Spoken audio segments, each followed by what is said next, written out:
মাছের মধ্যে পমফ্রেট মাছ অনেকেরই ফেভারিট, যেমন বাচ্চাদের। এই মাছে কাঁটা থাকে না, তাই জন্য সব বাচ্চাদের এই মাছ খেতে ভালো লাগে। তাই আজকে আপনাদের সামনে করে দেখাবো পমফ্রেট মাছের সর্ষে। খুব সুন্দর ইজি প্রসেসে এই মাছ আমি তৈরি করি।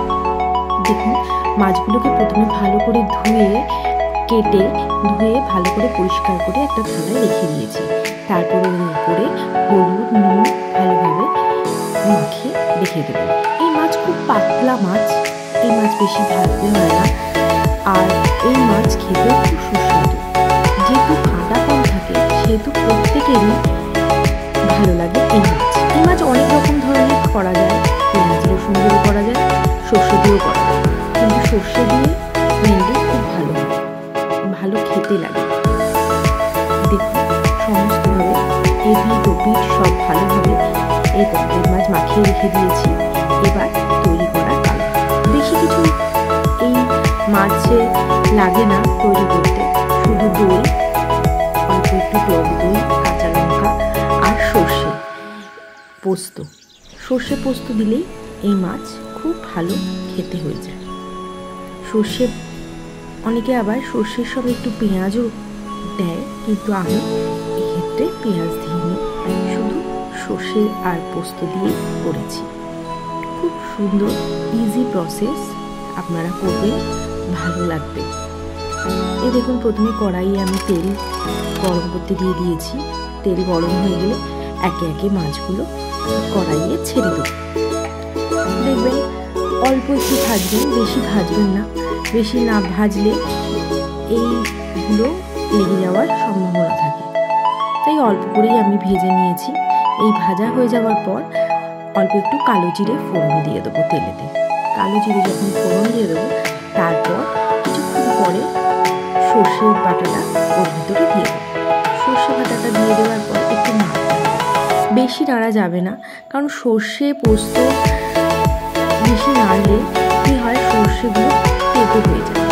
তাই বেশি আমি নাড়ব, অল্প একটু কিন্তু নেড়ে দিয়ে ওতে হলুদ গুঁড়ো দিয়ে দেবো। একটু নেড়ে নিয়ে এরপরে ওই সর্ষে যেখানে বেটে রেখেছিলাম সেই জলটা ওতে দিয়ে দেবো। আর কাঁচা লঙ্কা চিরা ছিল আগে থেকে, সেই চিরা কাঁচা লঙ্কাগুলো দিয়ে দেবো। এরপর দই দেওয়া, দইটা একটু ফেটিয়ে দিতে হবে। আর দই যখন দেওয়া হবে তখন দেখবেন গ্যাসের ফ্লেমটা যেন আস্তে থাকে। গ্যাসের ফ্লেমটা আস্তে থাকলে তাহলে দইটা ফেটে যায় না, তাহলে দইটা ফেটেই যায়। অল্প করে জল দিয়ে দেবেন, তারপরে একটু ফুটতে লাগলে আস্তে আস্তে এই মাছগুলো ছেড়ে দেবেন আর নুন দিয়ে দেবেন। নুনটা একটু বেশি করেই লাগে, সর্ষেতে একটু নুন বেশি করেই লাগে। আর সর্ষে যখন বাটবেন তখন অল্প একটু নুন ওর ভেতর দিয়ে দিলে আমি দেখেছি সর্ষেটা তেতো হয় না। এরপর একটুখানি চাপা দিয়ে ফুটিয়ে নেওয়ার পর আস্তে আস্তে মাছগুলো আমি এই ঝোলের মধ্যে ছেড়ে দেব। মাছগুলো ছিঁড়ে দেওয়ার পর আবার একটু ফোটাতে হবে, বেশি ফোটাতে হবে না, কারণ এই পমফ্রেট মাছ খুব পাতলা। এগুলোতেই বেশি সেদ্ধ হয়ে গেলে আপনি মাছগুলো ভেঙে যাওয়ার সম্ভাবনা থাকে। তাই অল্প একটু সিদ্ধ হওয়ার জন্য রেখে দিলেই ব্যাস মাছের ঝোল তৈরি। দেখুন, খুব সুন্দর মাছের ঝোল। এর ওপর দিয়ে যদি একটু ধনেপাতা ছড়িয়ে দেওয়া হতো তাহলে আরও টেস্ট হতো। যেহেতু আমার কাছে ধনেপাতা ছিল না, সেটা আমি ধনেপাতা দিতে পারি।